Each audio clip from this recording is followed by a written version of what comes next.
Alright friends, inside this video topic, we'll discuss one more interesting concept of React, and that is how to integrate, how to call third-party APIs inside any of the React application. Let's go back to editor. So in this video, we'll discuss about two methods. By the help of that, we can call APIs into any of the React application. So first I will discuss by using the concept of fetch API method, and second by using a third-party package, and that is by using npm. First we have to install and see that how to use the concept of Axios package to do API calls. So first I will start by using the concept of fetch API method. So let's go back to our project setup. Let's open this home.jsx, or simply let's create one more component and I will call it as, let's say, product.jsx. Then I'll go here. Let's close this home component. So const product arrow function, and here arrow function, and here for the timing let's say return React fragment, and into this let's say h1, let's say hello products. Save these changes. So let's export default and it will be called product. Save these changes. Let's open our app component, and here first I will import. So let's say import product component, and instead of loading home, let's load our product component.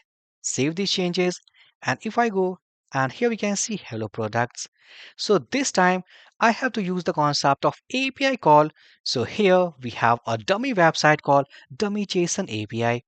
So let's click into this website.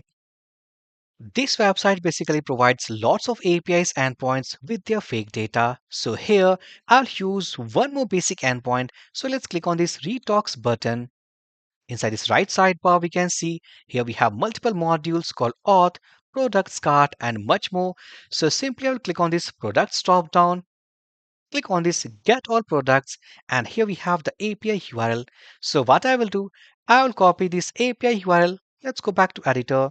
Then I will go into this product component, and here let's say const get products equals to arrow function, and here I will make this function as async. Let's go here. I will use the concept of try catch block. Let's say const API response equals to await fetch API method, then the API URL, and here let's say const data equals to await API response dot JSON. And for the time being, if I go and write console.log, let's say data. And now this is the function completed. And one more thing, this is only try block. Here we have to include catch block in case of any error. We have to go inside this catch block. Let's say console.log and error. Now this is only the function which is going to fetch all the products from this API URL. But I want that this function should be called on page load. Now this is what we have to use one more hook of React, and that is called use effect. So here what I will do, I will go and import that hook method, import curly pairs, and this will be use effect from React package. Now next after this, let's copy this use effect hook method. Let's call, and after this API call here, let's say use effect, we have to pass some arguments. So its first argument will have the callback function.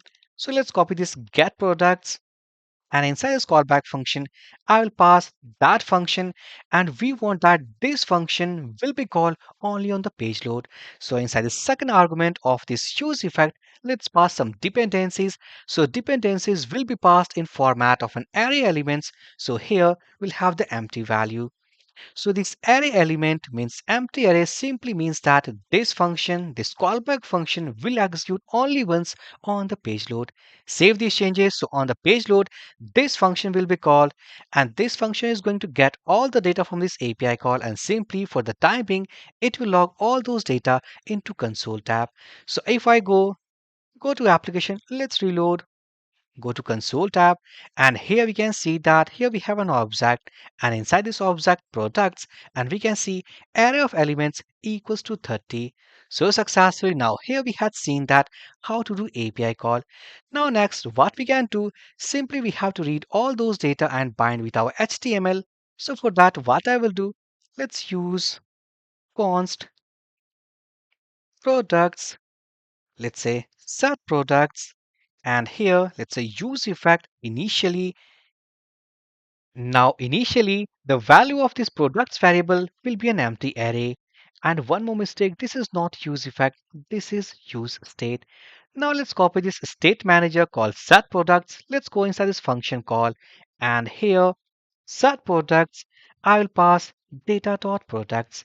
So as we know that initially it will be an empty array, but once this function will be called inside this use effect, automatically all those products will be stored into this products variable.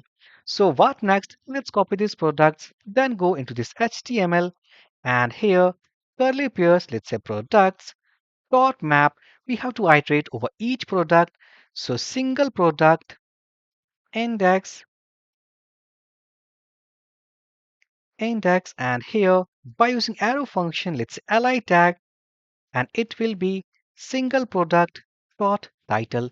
I want to print only the title value of each product inside this li tag. So as we are using this li tag, so I have to wrap this whole inside this ul tag. Save these changes. Let's go back to browser, and then now successfully we can see that all the products now loaded into HTML. Additionally, we have some error like each child in a list should have a unique key prop. So what basically we have to do, let's go inside this li tag. I will add a key prop, and inside here simply pass this index. Save these changes, and now we can see that error has gone, and also we had listed all the products from API call. So this was our first concept by using fetch API method, how to call API and how to list all those data into a HTML. Now let's discuss about this Axios package. So it's a third party package. So first thing first, we have to install before using inside application. So what I will do, I will go back to terminal, and here let's press Ctrl C, close our development server, and here let's npm install, and I will call, let's say Axios. Hit enter.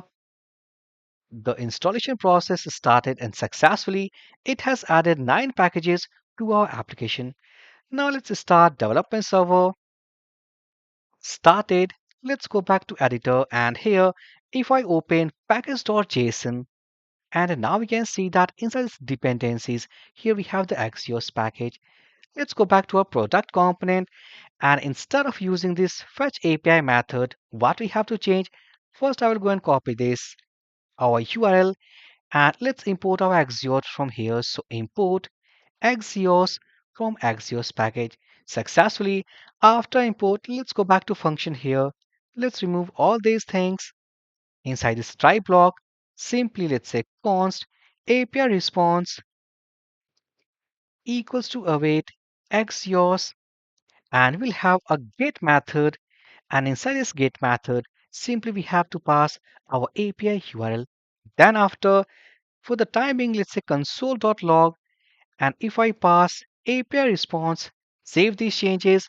If I go and inside this console.log, now we can see that here we have an object, and we can see all those data from API call. Now we are getting inside this data object. So what we have to do, simply here API response, if I type, let's say data dot products, save these changes. So into console, now we can see here we have our 30 elements. So what we have to do next after this, let's cut. I'll use state manager, so it will be set products, and here API response data dot products. Save these changes, and now we can see that by using the concept of Axios package, now we have listed all those products from API call into a HTML. So inside this video topic, successfully we had seen about two methods, that is fetch API method and Axios, that how to do API calls into React application. So for this interesting course, interesting video, please hit the like button to like this video, subscribe to this channel. Now let's meet to our next amazing video. So for this video session guys, thank you for watching and have a great day.